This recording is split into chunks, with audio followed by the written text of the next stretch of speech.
শিবমা জামাই ষষ্ঠী খাওয়া দাওয়া শুরু করো না।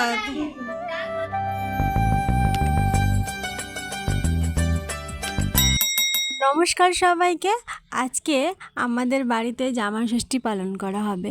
বাঙালির 12 মাসে 13 পার্বণ, আর তারই মধ্যে জামাই ষষ্ঠী হলো কিন্তু একটা অন্যতম বিশেষ পার্বণ।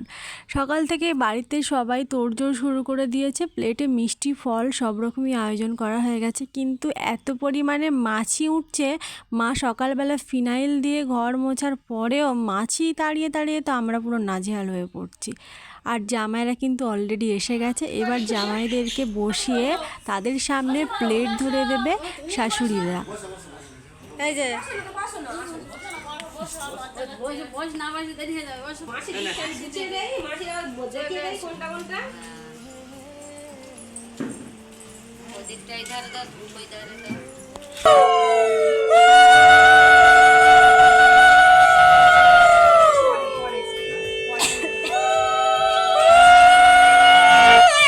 এই বছর আমার দিদি এবং জামাইবাবুর প্রথম জামাই ষষ্ঠী।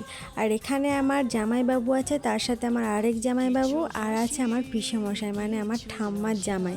এই 3 জামাইকে জামাই ষষ্ঠী দেয়া হচ্ছে। দাঁড়াও, তোমাদের সাথে না একটা ছোটোবেলার মজার ঘটনা আমি শেয়ার করি। যখন ছোট ছিলাম তখন জামাই ষষ্ঠীর দিনটা আসলেই মা সকালবেলা উঠেই চুলে শ্যাম্পু করে স্নান সেরে হাত ভর্তি চুড়ি আর নতুন শাড়ি পরতো। আর এই ঘটনাটা দেখার পরে দিদি আর আমার মনে তো রীতিমতো লাড্ডু ফুটতো। তার মানে আমরা বুঝতে পারতাম যে এবার আমরা মামার বাড়িতে যাব। আর মামার বাড়িতে গিয়ে যা মজা করতাম না ছোটোবেলায়, সেই দিনগুলো একদমই ভোলা যায় না। খুবই রঙিন ছিল সেই দিনগুলো। যতই বড় হই, যত মজাই যে জায়গাতেই করি না কেন, মামার বাড়ির সেই মজাটা যেন কিছুতেই ভুলতে পারি না, খুব মিস করি। সে যাই হোক, ছোট থেকেই মামার বাড়িতে জামাই ষষ্ঠীতে দেখেছি, আর আমার নিজের বাড়িতেও দেখেছি জামাই ষষ্ঠীর না একটা বেশ মজার রিচুয়ালস আছে। চলো তোমাদেরকে শেয়ার করি। তোমাদের ওখানে এই রিচুয়ালটা আছে কি অবশ্যই জানিও। তো বাটাতে শাশুড়ি মায়েরা যত টাকা দেবে জামাইদেরকে তার ডাবল ফেরত দিতে হবে। বেশ মজার না রিচুয়ালসটা? আর এখানে দেখতে থাকো, মা ঠাকুর সবাই আশীর্বাদ করছে। আর জামাই ষষ্ঠীটা কিন্তু সব মিলিয়ে দুর্দান্ত কেটেছে এবার।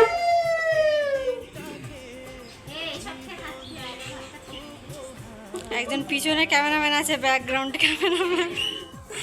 আচ্ছা হলো আশীর্বাদ আর প্রণাম পর্বের পরে এইবার হচ্ছে গিফট দেওয়া নেওয়ার পালা। জামাই শাশুড়ি মাকে গিফট দেবে, আবার শাশুড়ি মাও জামাইকে গিফট দেবে।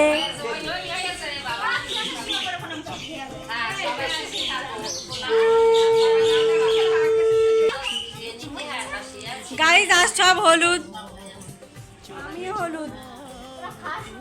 রান্না বান্না করে এসে আমার অবস্থা এত খারাপ, ওই জন্য ঘেমে নেই। এখনো স্নান করিনি, স্নান সেরে এসে আবার দেখা হবে। লোহার কড়াইয়ে দেশি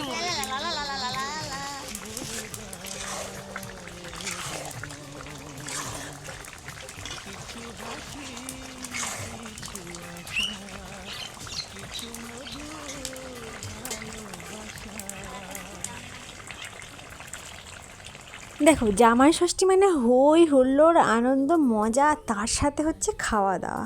আর আজকে খাওয়া দাওয়ার মেনুতে কী কী ছিল চলো একটু শেয়ার করা যাক তোমাদের সাথে। দিদিকে বসিয়ে দিয়েছি মাংসটা করতে, কারণ আমি বাকি রান্নাগুলো করার পরে এতটা পরিমাণে টায়ার্ড হয়ে পড়েছিলাম, তাই বললাম যে দিদি মাংসটা তুই করে ফেল। এখানে আছে 5 রকম ভাজা, পটল ভাজা, বেগুন ভাজা, তার সাথে ঝিঙা ভাজা আছে, শাক ভাজা আছে, আর কুমড়ো ভাজা আছে। আর এখানে আছে মাছের কালিয়া। চলো প্লেটটা রেডি করা যাক। আমার 2 দিদি মিলে এখানে সুন্দরভাবে প্লেটগুলো কিন্তু সাজিয়ে নিয়েছে। আর দেখো প্লেট ভর্তি খাবার। আমি না সবগুলোর নাম ঠিক বলতে পারছি না, তোমরা যদি দেখতে চাও তাহলে একটু জুম করে বা পজ করে ভিডিও তোমরা দেখে নিও। রান্না কমপ্লিট, তার সাথে সাথে প্লেটিংও কমপ্লিট। আর জামাইদেরকেও এখানে বসিয়ে দেওয়া হয়েছে। এবার জামাইদের একটু ফটোশ্যুট করে নিয়ে ছেড়ে দেবো খাওয়ার জন্য। হ্যাপি জামাই ষষ্ঠী, শুভ জামাই ষষ্ঠী। খাওয়া দাওয়া শুরু করো না।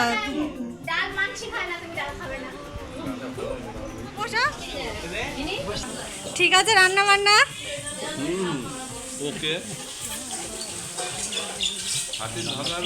হ্যাঁ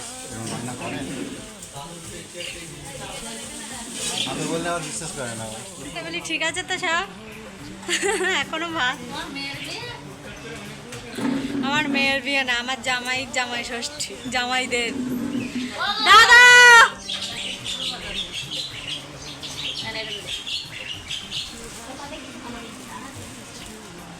টাকা একটু আর দে।